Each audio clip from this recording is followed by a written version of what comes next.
Well, the summer blockbuster season is in full swing at this point, and I thought, in addition to doing the Planet of the Apes series of reviews, I thought, well, why not revisit a film franchise that has made Warner Brothers tons and tons of money over the years, one of their biggest money-making franchises.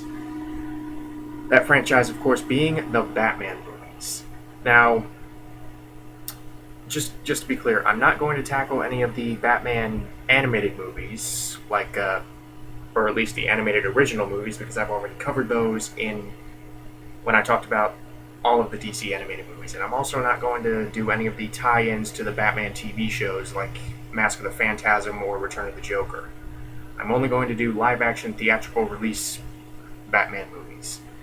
And I'm aware that I'm leaving out some gems, like I said, Mask of the Phantasm and Return of the Joker, but, I figure I will talk about those if, or probably when, I get to the DC animated universe. When I feel the urge to talk about that, because that is well worth talking about. But for now, let's start with really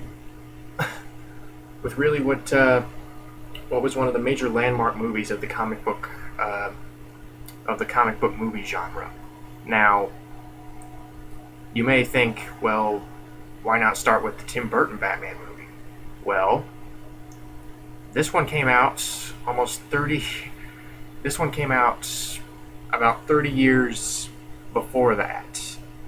And, I felt the need to talk about the original 1966 Batman the movie, which is based on the 60s TV show with Adam West. Because it too got a theatrical release. And it is for all intents and purposes, a blockbuster movie. I mean, you could argue, well, it's just a tie-in for the TV show. Why don't you talk about the TV show? And the main reason for that is, again, I'm just doing the live-action Batman movies. I'm trying to keep it one filmmaking medium at a time. So, without further ado, let's talk about Batman the movie. Well, the plot is very much in keeping with the style of the TV show, in that it is completely outlandish and ridiculous. The plot revolves around four supervillains teaming up: the Joker, the Penguin, the Riddler, and Catwoman. They team up to try and topple the dynamic duo and basically take over the world by kidnapping the members of the United World Security Council. I think is what they're called. They want to kidnap all these world leaders, except the only way they can think of to do this is to get a hold of this machine that's basically dehydration machine. So basically, what it does, it fires off this ray and it reduces you to dust. It's supposed to basically suck all the moisture out of your body. I'm pretty sure it would not reduce you to dust. But yeah, this is what they plan to do. They plan on zapping each of the world leaders, and putting them in these glass beakers and taking them home as basically kind of a collection. And they will have the world leaders at their disposal. So already you have a great setup here. All right. Before I talk about the acting, I have to address the story and the overall style of this movie. You have to consider the times. This movie is kind of like a time capsule. If you are going into this movie with a mind to enjoy it, knowing that it was made in the 60s where seemingly everything was happy, then I think you will have a good time with this.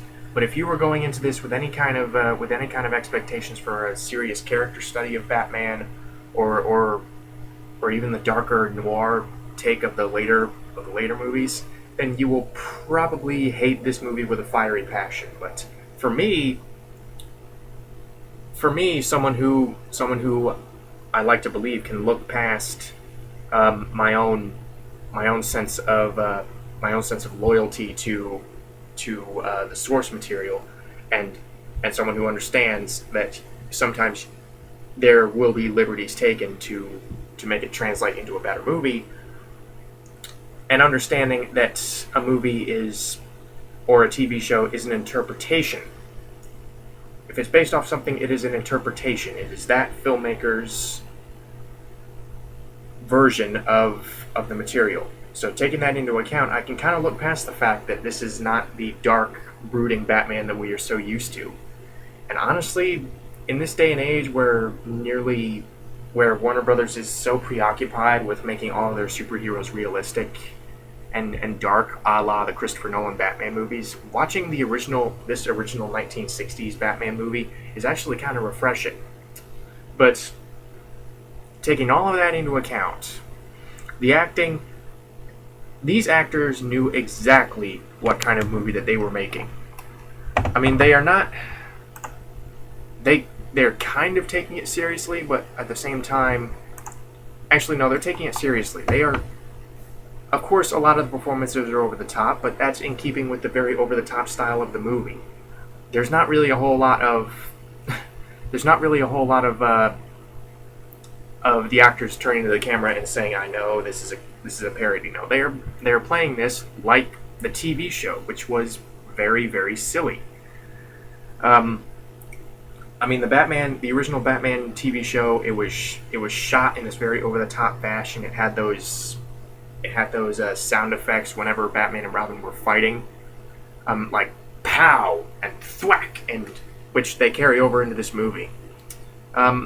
So taking that into account, I can't really fault Adam West and Burt Ward as Batman and Robin, because they are playing the part as how it was written in the movie, and B, how they played it in the TV show, which is oh gee, oh boy, Robin, we have to stop these villainous villains, and almost kind of over enunciating some of their sentences. Holy bikini, Batman! It's exactly what you would expect, and that extends to the supporting cast. Lee Merriweather as Catwoman is all like, "Oh, perfect," and she's talking in this very almost kind of a parody of a sultry voice, and doing those cat sound effects, and she's constantly stroking her cat like a Bond villain. Oh my god. Cesar Romero is completely over the top as the Joker. He's dancing around, he's laughing, he's like, "Ho ho, Joker Day keeps the gloom away." I'm sorry if I'm scaring anyone by making these faces, but Cesar Romero, if there's one thing that I could kind of gripe about, is that he still did not shave his mustache before putting the Joker makeup on. So there are certain points where I have to stop and go, "Oh, hey, there's his black mustache under all that white makeup. You couldn't hide it any better than that, could you?" Especially during some of the close-ups. But Cesar Romero, he is by no means a dark interpretation of the Joker. I don't really know how many times I can say that this is not a dark movie. This is a very lighthearted, happy movie. Even the introductory paragraph at the beginning is talking about how this film is dedicated to those who enjoy pure escapism, pure unadulterated entertainment, and with a mind to just have fun.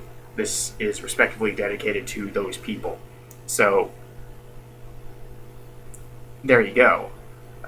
You're not supposed to take this too seriously. This is just meant to be a silly, fun movie in the style of the silly, fun TV series.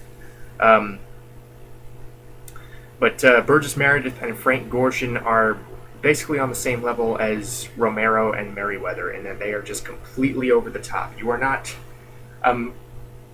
and in their cases, they actually somewhat come off as carbon copies of the Joker. Especially in Frank Gorshin's case, because at least Burgess Meredith has a different speech pattern. I mean, he has a thing in his mouth going like, and he's talking out of one side of his mouth while trying to keep the thing in. yeah, Frank Gorshin probably has the least identity out of all of them, and not that he doesn't have an identity. I mean, how can you not have your own separate identity with that bleach green, um, with that with that kind of neon green Riddler outfit that he has on, and the mask and whatever. Um, so so yeah, all these actors are completely aware. They are completely aware of the movie that they are trying to make. They are not trying to go any deeper than oh, Batman has to stop these villains. Come on, Robin. Um, and even the minor players, like Reginald Denny in, I don't know if it was his last film role, but it was one of his last, as Commodore Schmidlap, this captain, this boat captain that the villains take hostage completely without his knowledge. I mean, basically what they do is they kind of quarantine him off in this fake room. It's kind of like a TV set where they have set up walls meant to look like the inside of a ship, uh, like the inside of a ship bedroom. And the Joker kind of periodically comes in and says, "Is everything all right, Captain or Commodore Schmidlap?" um, and the Commodore's like, "Oh yes, fine. Any idea when we'll be arriving?" And Joker's like, I couldn't really say." Um, and the Commodore's like, "Oh, okay. Well, this will give me a chance to catch up on some Charles Dickens."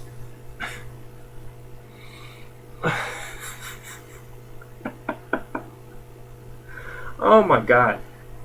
Already you could probably tell whether or not you're going to like this movie, because it never lets up. It does not deviate from this style at all.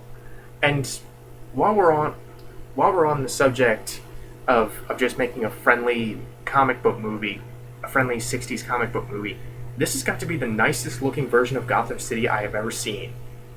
Um, I mean, it does not look dirty in the slightest. It looks like LA, which shouldn't really be all that surprising.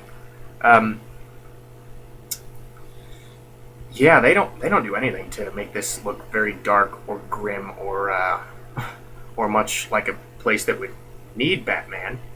And even some of the narrative decisions um, really don't do any justice to the modern interpretation of Batman, because apparently Batman keeps his Batcopter at an airport, and whenever he needs to fly his Batcopter, he drives there in his Batmobile, and while he's driving there, he kind of gets on the phone to the airport and says, "This is Batman. I'm going to need my Batcopter." And they're like, "Okay," and they bring the Batcopter out on the runway, and Batman exits the Batmobile without locking it, and it's a completely open roofed vehicle. I mean, it's not sealed off or anything. He and Robin get out of the Batmobile without locking it.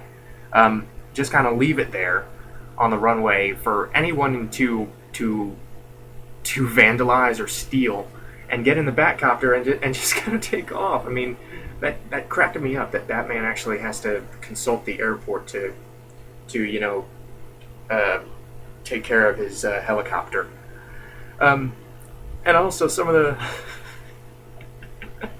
some of the lines that are said that kind of let you know why Batman is here, and why he is conversing with these other non-costume characters just so casually. I mean, Catwoman in disguise is questioning Batman's authenticity or his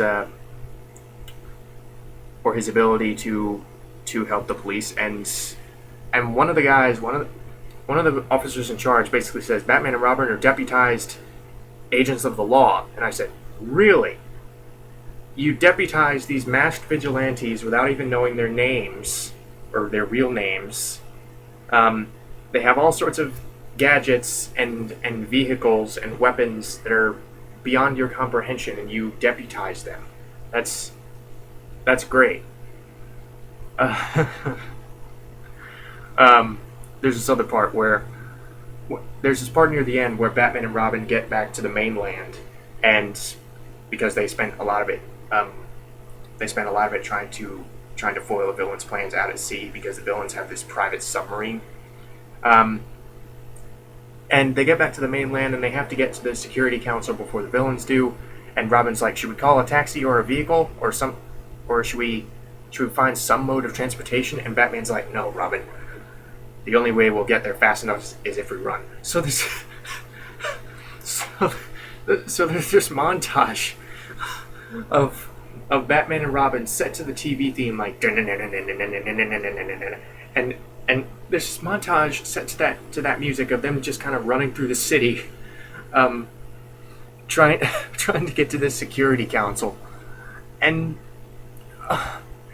really over the top, goofy moments like that are what really give this movie its own appeal. Because, like I said, like I have been saying throughout this entire video, this is not a serious movie. This is not some kind of groundbreaking character study revolving around these psychological or philosophical aspects of being Batman. No, it is what it advertises. It is just pure, unadulterated entertainment.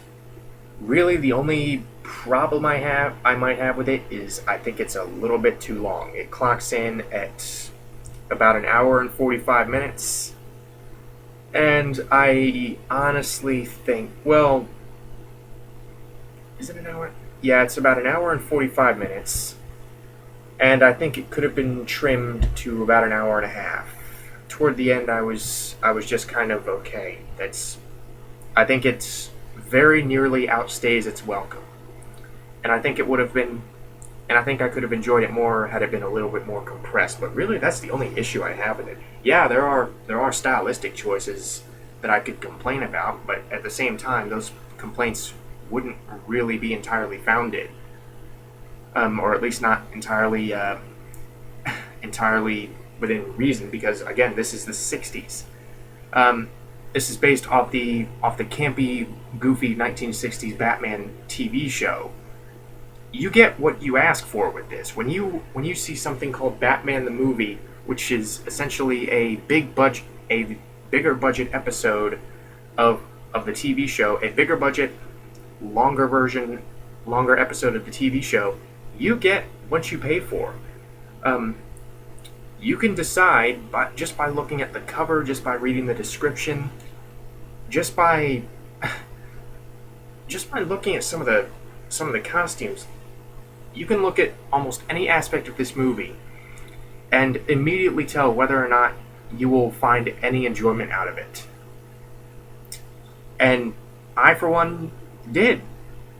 You know, the actors really seem to be having fun. I mean, Adam West, Burt Ward, Cesar Romero, Lee Merriweather, Burgess Meredith, Frank Gorshin, and the minor players like Reginald Denny, Alan Napier, Neil Hamilton, all these guys really seem to be having fun. And that fun, in my opinion, translates out and is projected out to the audience, provided that they are willing to go along with it.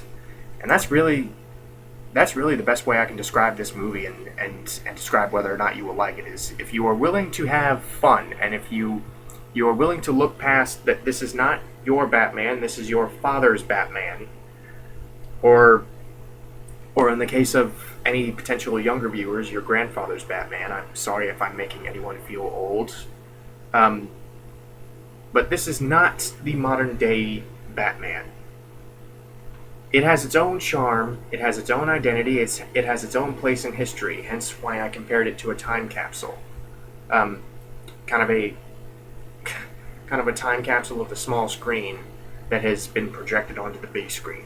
And if you were entertained by that, as I was, then I think you will definitely like this movie. If you are going to be a stick in the mud, or if you just cannot stand the over-the-top style of the 60s TV show, if you think it's just too goofy, if you really cannot have anything else other than a grounded, realistic take on the Batman mythos, or a gothic aesthetic, then I can tell you right now, you are going to hate this movie. So that's about all I got. And yeah, this movie made me feel happy.